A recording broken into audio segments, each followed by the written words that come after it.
Analog Sky Bloom is a revolutionary binocular that fully immerses you in bright views of deep space.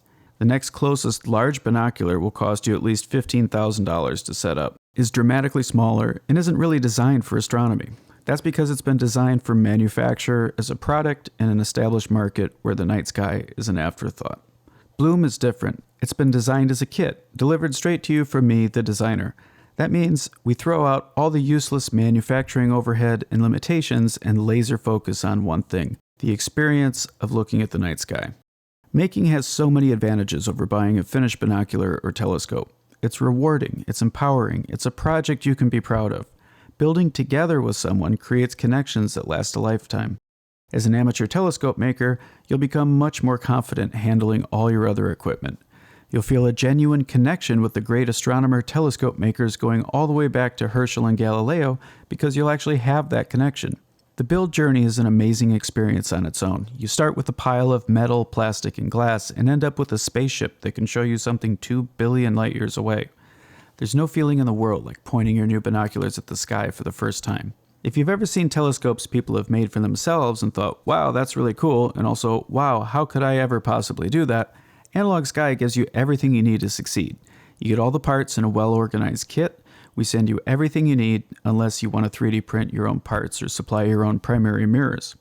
The build process is designed with a wide range of skill levels in mind. The videos show you each step clearly from multiple angles. Want to see? Here's a short sample lesson from our Heart 80mm binocular course about building your focusers. After that, I'll conclude some thoughts about why it's so much better to build your own binoculars and telescopes. Welcome to the build section. We're going to start with our focusers here. And this is what allows us to focus our eyepieces further away from and closer to those lenses in front. And that lets us adjust for different eyepieces and for different people's vision.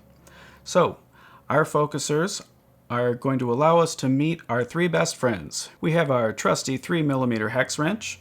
We have the M4x12 bolt, and we have the humble M4 thin square nut. And we're going to use a lot of these throughout our whole build. So let's get started. So let's start with the focuser small thread. Doesn't matter which one, they're both exactly the same. We're going to take an M4 nut and place it down into this pocket. And as you can see, it slides right in there. And if we tip it over, that might pop right back out. So you have two options. Don't tip it over. Number two, we've included a little bit of this modeling clay in your kits and in your supplies guide.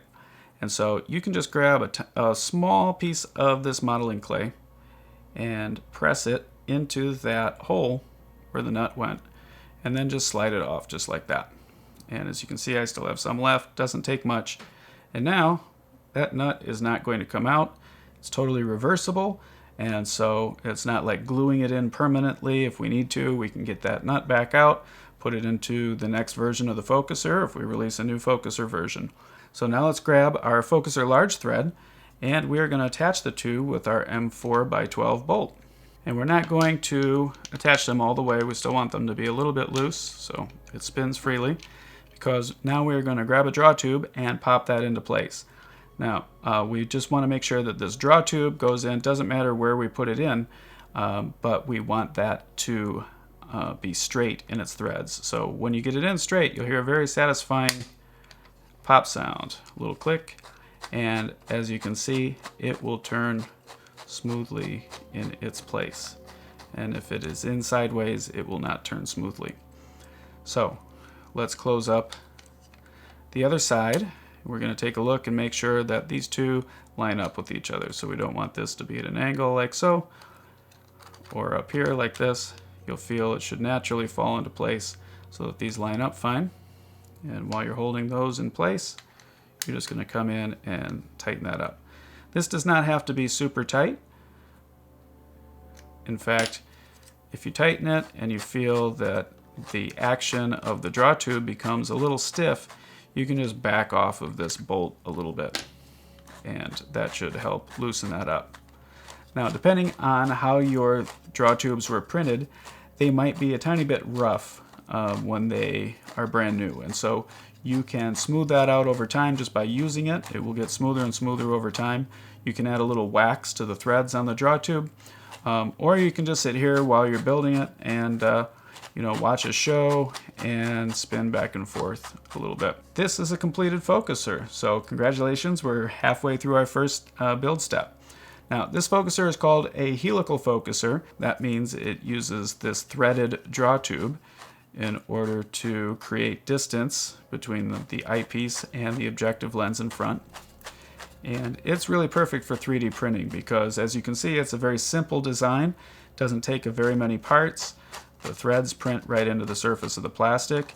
And unlike, say, a Crayford focuser, we are not working against the material properties of plastic. So let us move on to our second focuser.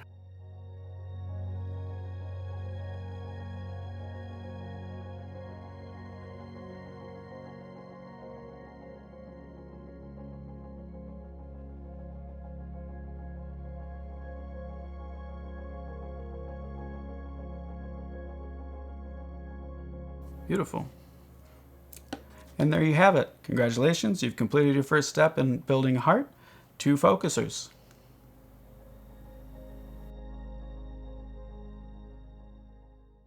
Okay, if that looked like something you can do, good news. The build doesn't get a whole lot more complicated than that.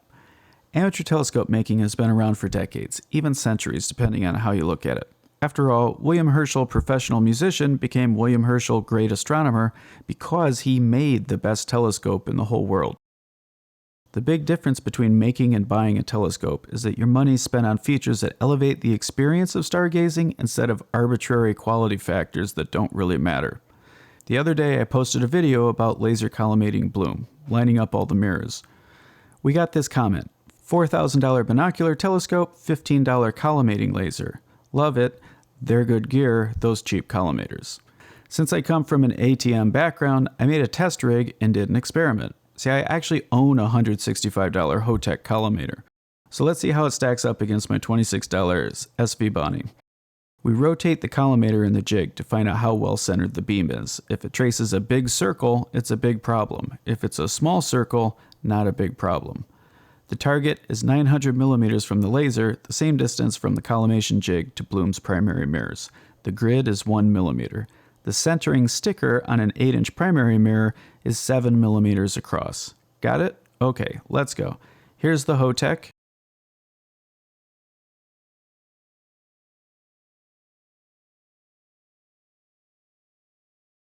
Here's the SV Bonnie.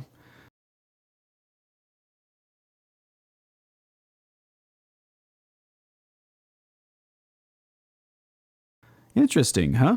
Turns out most of the money for that Hotech was spent on the tightening gasket system on the outside of the collimator. We have grip fins on our collimation jig and draw tubes, so we don't need the gaskets. So it looks to me like the $26 collimator is good enough. And that's something I promise every single Analog Sky customer. You are not paying for stuff you don't need. You're not paying for stuff that doesn't matter. Now, sometimes those results look a little weird or different from what you expect a telescope to look like. And that's because they are different.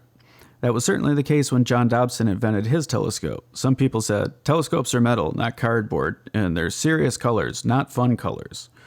Other people said, yes, I want a 24-inch telescope, I'll paint it my favorite color, and I'm starting today. So, the question is, what kind of person are you? Analog Sky combines the goals and values of amateur telescope making with advances in manufacturing to forge a new category.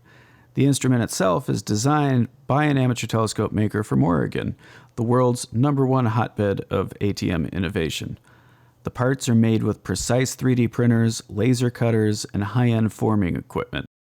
The instructions are clearly laid out in video format. Because our projects are centralized, you don't have to spend hours sifting through hundreds of files on printables or GitHub or 100 other places. It's all organized clearly in our members area. The community gives feedback and improvements are made, sometimes literally overnight. The community generates its own accessories and components. Some of our community members are inspired to design their own binoculars.